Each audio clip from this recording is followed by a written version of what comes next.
Namo Sangyang Adi Budaya. Namo Buddhaya. Selamat sore kepada Ibu Kuntari dan teman-teman semuanya. Di sini saya akan menjelaskan bab 6 tentang bagaimana harmoni iptek dan seni dalam kehidupan. Sebelumnya, izinkan saya memperkenalkan diri. Nama saya Cynthia dengan NIM 80402000123, jurusan Sistem Informasi. Menanyakan alasan mengapa diperlukan harmoni iptek dan seni yang sesuai dengan ajaran Buddha.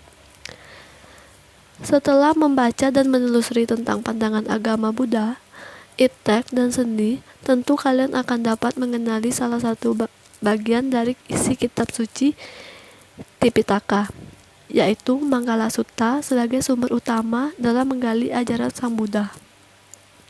Banyak khotbah Sang Buddha yang lainnya yang secara tersirat berisikan tentang ilmu pengetahuan, seni, keterampilan, dan lainnya yang dipergunakan untuk menyelesaikan persoalan-persoalan kehidupan. Terdapat perbedaan dalam mengatasi persoalan kehidupan bagi berumah tangga dan bagi para petapa. Beberapa pertanyaan yang sering muncul adalah: apakah Anda sudah pernah menelusuri isi yang terkandung dalam Manggala Sutta itu sendiri? Berapa jumlah berkah yang diajarkan Sang Buddha? Apa perbedaan pengertian berkah secara umum dengan pengertian berkah utama menurut ajaran Sang Buddha? Dan sebagainya. Menggali sumber historis, sosiologis, politik, dan filosofis tentang harmoni iptek dan seni yang sesuai dengan ajaran Buddha. Secara mendalam, antara Buddhisme dan psikologi merupakan persamaan pada tujuan akhir, yaitu bagaimana mengarahkan emosi ke arah yang lebih matang. Dalam bahasa Buddhisnya dikenal sebagai pengendalian diri, sedangkan dalam bahasa psikologi dikenal sebagai istilah kecerdasan emosional. Emosi. Emosi berasal dari bahasa Latin motere yang berarti bergerak. Emosi adalah perasaan lubuk hati, naluri tersembunyi, dan sensasi emosi. Emosi adalah kemampuan mengetahui apa yang Anda rasakan, kemampuan menerima dan merasakan rasa nyaman dengan semua perasaan yang diidentifikasi. Buddha Carita. Buddha Carita merupakan syair berupa epos tentang riwayat hidup Buddha. Di Indonesia, terdapat karya sastra Buddha bentuk prosa maupun puisi kakawin seperti Sangyang Kamahanayikan yang merupakan sebuah karya sastra dalam bentuk prosa, Sangyang Kamahayanan Mantrayana, Kunjara Karna yang merupakan sebuah teks prosa Jawa kuno yang menceritakan seorang yaksa, dan Sutasoma merupakan sebuah kakawin dalam bahasa Jawa kuno. Terdapat 29 gua artistik di India yang memiliki lukisan atau ukiran di dindingnya yang menggambarkan riwayat hidup Buddha Gautama. Di Tun Huang, Tiongkok, ada pula ribuan gua yang menyimpan lukisan dinding, naskah kitab, dan patung Buddha.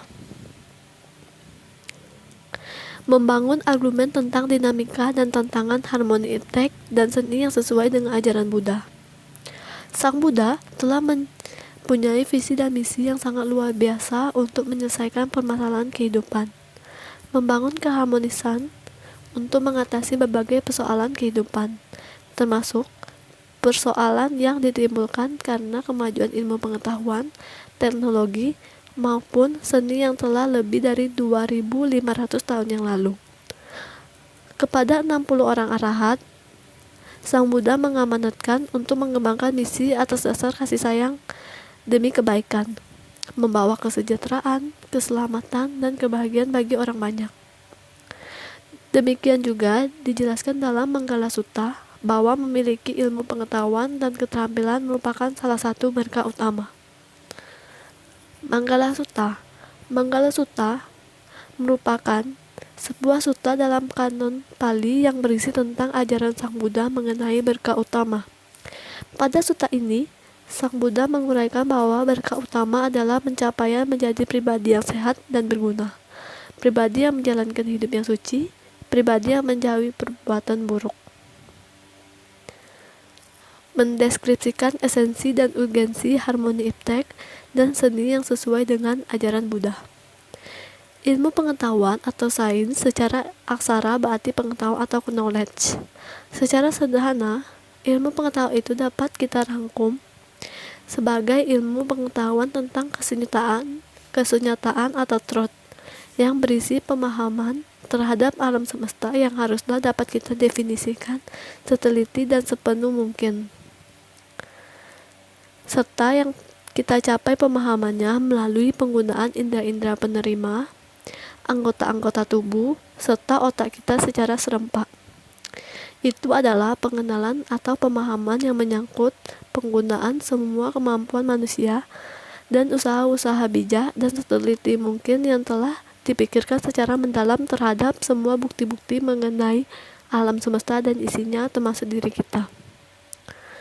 Beberapa orang pada semua periode sejarah telah melakukan observasi-observasi yang sangat teliti dan telah menemukan penemuan-penemuan sebagai hasil dari penggunaan akal secara brilian.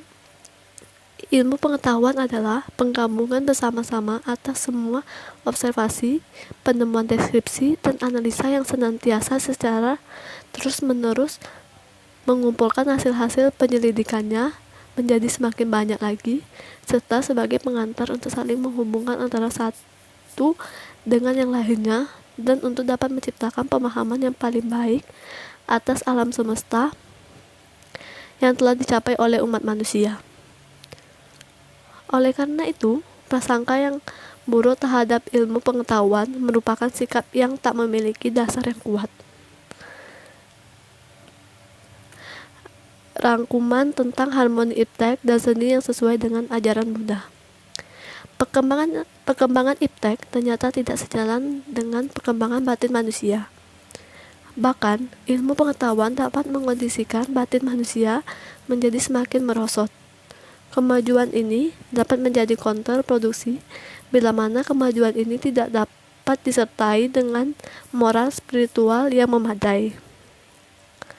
Albert Einstein dalam autobiografinya mengemukakan bahwa jika terdapat agama yang tidak mengatasi kebutuhan ilmu pengetahuan modern, agama itu adalah agama Buddha.